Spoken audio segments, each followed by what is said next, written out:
Assalamualaikum warahmatullahi wabarakatuh. Halo guys, kami dari kelompok 10 akan mempresentasikan mengenai internal audit yang beranggotakan saya sendiri Anindita Permata Devi dan rekan saya Yasmin Zulfa Humairah dan Latifah. Kita masuk ke materi pertama, yaitu definisi internal audit. Apa sih itu internal audit? Internal audit adalah pemeriksaan yang dilakukan oleh bagian internal audit perusahaan terhadap laporan keuangan dan catatan akuntansi perusahaan maupun ketaatan terhadap kebijakan manajemen puncak yang telah ditentukan dan ketaatan terhadap peraturan pemerintah dari ikatan profesi yang berlaku. Lalu, apa sih perbedaan antara audit internal sama audit eksternal? Yang pertama itu kita lihat dari aspek siapa yang melakukan audit. Kalau audit internal itu biasanya dilakukan oleh internal auditor yang merupakan orang dalam perusahaan. Pihak luar perusahaan biasanya menganggap internal auditor ini tidak independen. Nah, kalau misalnya audit eksternal itu dilakukan oleh external auditor yang merupakan orang luar perusahaan. Biasanya external auditor ini adalah pihak yang independen. Terus yang kedua kita lihat dari tujuan pemeriksaan. Di audit internal, tujuan pemeriksaannya adalah untuk membantu manajemen dalam melaksanakan tanggung jawab dengan memberikan analisis dan penilaian mengenai kegiatan. Sedangkan eksternal, itu tujuan pemeriksaannya adalah untuk dapat memberikan pendapat mengenai kewajaran laporan keuangan yang telah disusun. Terus kita lihat dari isi laporan. Nah, kalau misalnya audit internal, itu laporan internal auditnya itu tidak berisi opini mengenai kewajaran laporan keuangan, tetapi berupa temuan pemeriksaan. Sedangkan eksternal, itu laporan eksternalnya berisi mengenai kewajaran laporan keuangan, selain itu juga berupa manajemen letter. Selanjutnya, kita lihat dari aspek pedoman dalam pemeriksaan. Dalam auditor internal, pelaksanaan pemeriksaan berpedoman pada internal auditing standar yang ditentukan Institute of Internal Auditing atau norma pemeriksaan internal. Sedangkan eksternal itu pelaksanaan pemeriksaan itu berpedoman pada standar profesional akuntan publik yang telah ditetapkan. Selanjutnya itu waktu pengerjaan audit. Kalau misalnya auditor internal, pemeriksaan internalnya dilakukan lebih rinci dan memakan waktu sepanjang tahun. Kalau misalnya eksternal, itu pemeriksaannya dilakukan secara sampling karena waktu yang terbatas dan tingginya audit fee yang diberikan jika terlalu lama. Terus kita masuk ke fokus kesalahan. Nah, menurut aspek fokus kesalahan, perbedaannya yaitu kalau misalnya audit internal itu biasanya mereka tertarik pada kesalahan-kesalahan yang material maupun tidak material. Sedangkan eksternal itu lebih tertarik pada kesalahan-kesalahan yang material yang bisa mempengaruhi kewajaran laporan keuangan. Terus kita masuk ke imbalan yang didapatkan. Nah, kalau misalnya audit internal itu biasanya mendapatkan gaji dan tunjangan sosial lainnya sebagai pegawai perusahaan. Sedangkan eksternal itu biasanya mendapatkan audit fee atas jasa yang mereka berikan. Ya, selanjutnya internal audit yang efektif. Di internal audit yang efektif ini ada beberapa poin. Yang pertama, mempunyai kedudukan independen dalam organisasi perusahaan. Maksudnya di sini adalah dibandingkan dengan KAP yang merupakan pihak independen, auditor sering dianggap tidak independen.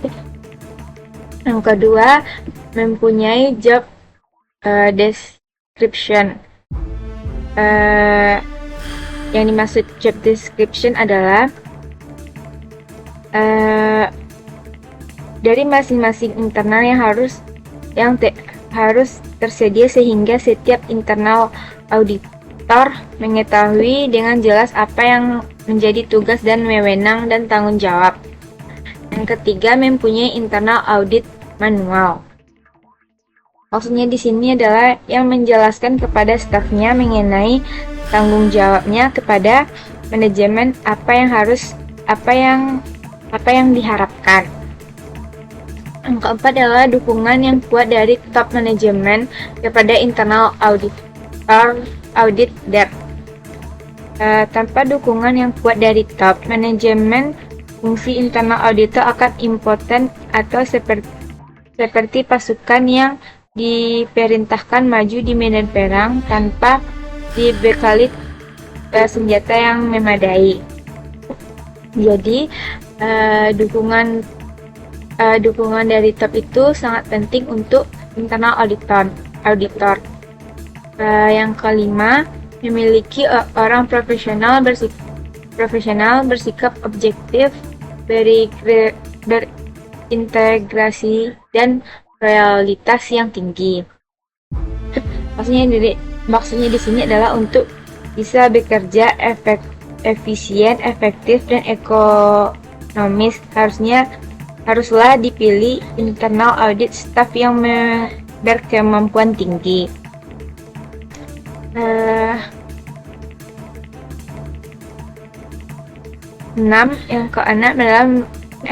Yang ketujuh adalah bisa bekerja sama dengan akuntan publik. Yang keenam adalah bisa bekerja sama dengan akuntan publik. Maksudnya di sini adalah dalam menjalankan pemeriksaan akuntan publik. Pemeriksaannya akuntan tadi antara lain akan menilai apa yang dikerjakan internal auditor dan laporan serta saran-saran apa saja yang telah dibuat. Yang ketujuh adalah memiliki internal audit karakter. Internal audit karakter adalah harus disetujui oleh direksi dan dewan komisi dan secara produktif harus direview oleh kepala internal audit. Selanjutnya, manfaat audit internal. 1. Melaporkan langsung pada para pemangku kepentingan. Kedua, mengidentifikasi dan reputasi dalam prosedur operasional dan mengenali serta meningkatkan efisiensi. 3. Berfungsi sebagai sistem peringatan dini jika terjadi kendala. 4. Meningkatkan akuntabilitas. 5. Meningkatkan lingkungan pengendalian perusahaan. Selanjutnya akan disampaikan oleh Latifah. Pada Latifah dipersilakan. Baiklah, selanjutnya materi yang akan saya jelaskan temuan pemeriksaan atau audit findings dan laporan internal audit. Untuk poin yang pertama yaitu pengembangan temuan pemeriksaan. Hasil pemeriksaan internal auditor disimpulkan dan didokumentasikan dalam suatu list of audit findings.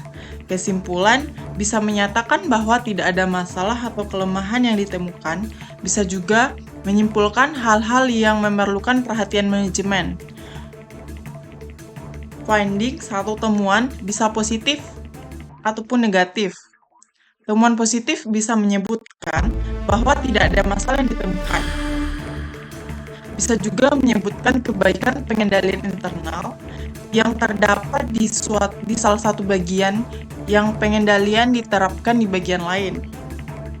Temuan negatif memberitahukan kepada manajemen masalah-masalah yang ditemukan yang memerlukan tindakan perbaikan dari manajemen untuk mencegah kerugian-kerugian yang timbul akibat masalah tersebut.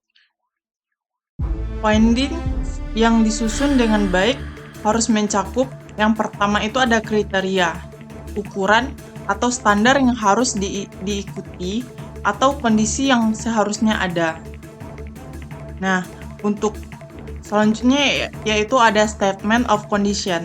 Bagaimana kenyataan atau kondisi yang terjadi di perusahaan. Untuk efek, bagaimana akibat dari kenyataan yang terjadi di perusahaan. Efek yang negatif berupa penyimpangan, efek yang positif berupa hasil yang baik dari standar yang sudah ditentukan. Yang terakhir itu adalah chaos. Apa penyebab terjadinya kondisi tersebut di perusahaan dan bagaimana terjadinya? Nah, untuk yang kedua, ada pengembangan rekomendasi dari temuan-temuan.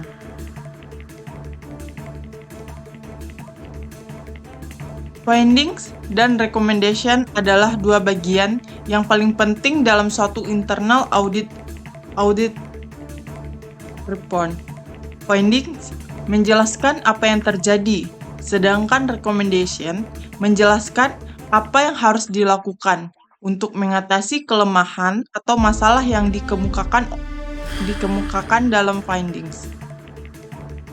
Ada beberapa prinsip yang harus diikuti agar bisa diperoleh rekomendasi yang efektif. Yang pertama yaitu rekomendasi harus komprehensif, yang kedua, rekomendasi harus spesifik, yang ketiga, rekomendasi harus disusun dengan baik, yang keempat, rekomendasi harus mudah dijalankan, yang kelima, rekomendasi harus beralasan. Selanjutnya ada 6 hal penting yang harus dipenuhi untuk menyusun rekomendasi dengan baik. Antara lain, yang pertama ada clear, simple, understandable, dan economical. Yang kedua adalah complete, yang ketiga ada brief and concise, dan coherent, forceful, dan variety. Sering terjadi, tim internal audit yang tangguh berhasil menemukan banyak findings dan mengusulkan banyak rekomendasi.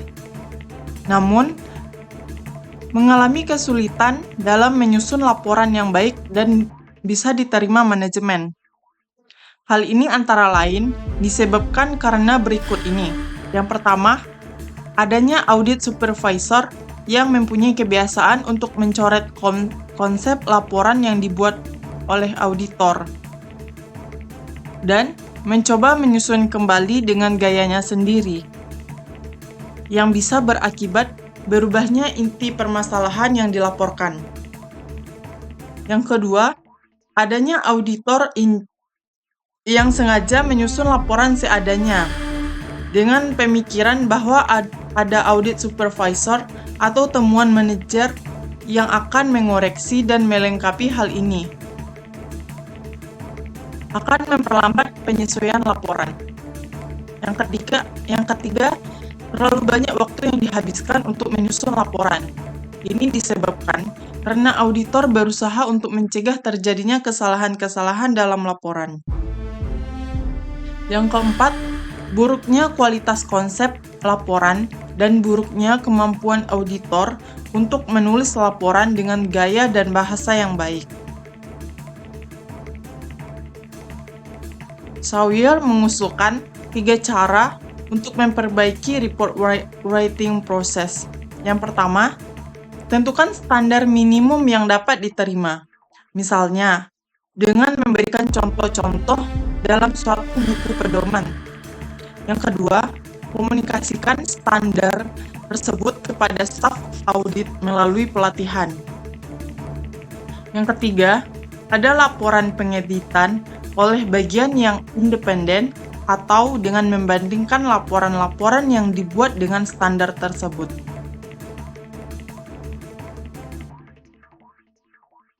Nah, selanjutnya kita akan masuk kepada laporan internal audit, yaitu ada proses penyusunan laporan, standar laporan, dan laporan informasi.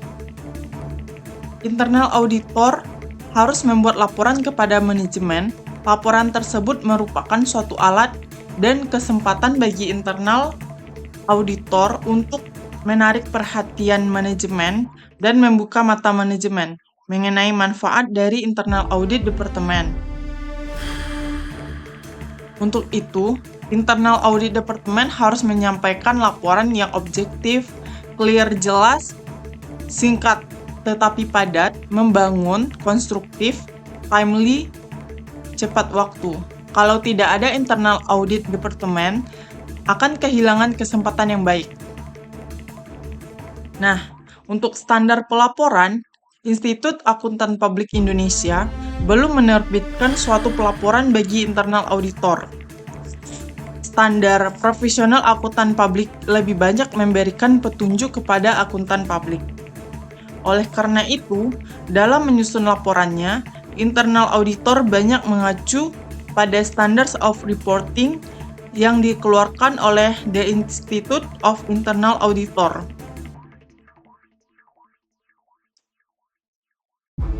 Selanjutnya yaitu laporan informasi,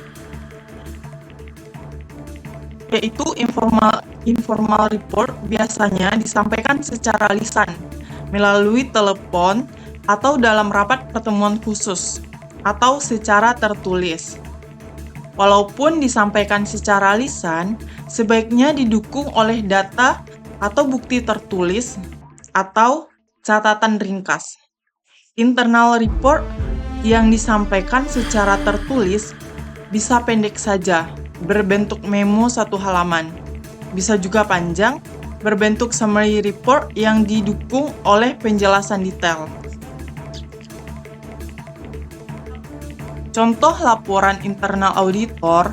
Laporan internal auditor bisa dibuat dalam beberapa bentuk format, namun harus mencakup elemen-elemen berikut. Yang pertama, itu adalah summary, forward, purpose, scope, opinion, dan finding, serta recommendation.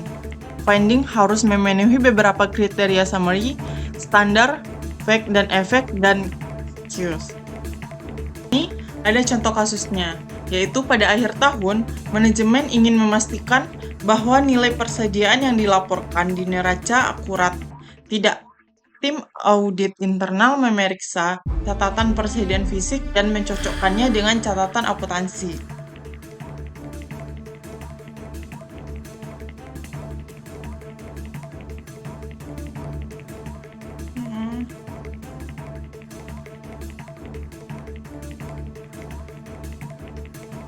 Ada temuannya, yaitu tim audit menemukan perbedaan antara catatan fisik dan catatan akuntansi, menunjukkan adanya barang yang tidak tercatat atau tercatat ganda.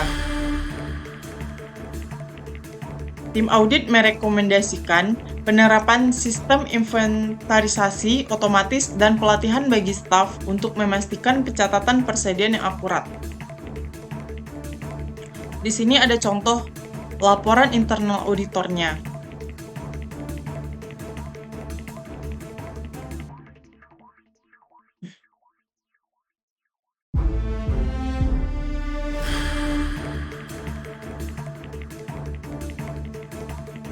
Nah, dari laporan internal auditor ini, ada beberapa ringkasan temuannya. Yang pertama, dari hasil opname fisik aktiva tetap, terdapat beberapa perbedaan fisik. Yang kedua, terdapat beberapa mesin yang letaknya tidak sesuai dengan informasi yang terdapat pada kartu aktiva tetap, karena adanya mutasi aktiva tetap yang tidak dilengkapi dengan bukti permohonan dan mutasi aktiva tetap. Terdapat beberapa pembelian inventaris kantor dan produksi yang dicatat sebagai aktiva. Aktiva tersebut telah dilakukan penyusutan. Selanjutnya terdapat beberapa mesin yang telah dijual oleh general manager yang tidak diberitahu ke manajemen fixed asset. Yang terjadi trade-in mesin lama dengan mesin baru yang tidak tercatat oleh fungsi akuntansi. Temuan dan rekomendasinya. Temuannya dari hasil opname fisik aktiva tetap, terdapat beberapa perbedaan fisik dan dampak penyimpangan. Yang pertama, ada perusahaan tidak mengetahui aktiva tetap yang telah usang, mengganggu kegiatan operasional perusahaan dalam penggunaan aktiva tetap. Aktiva tetap yang ada tidak dapat dimanfaatkan secara efektif dan efisien. Rekomendasinya yaitu perusahaan menetapkan pengendalian internal atas pengelolaan aktiva tetap. Sekian presentasi kami. Maaf jika ada kesalahan.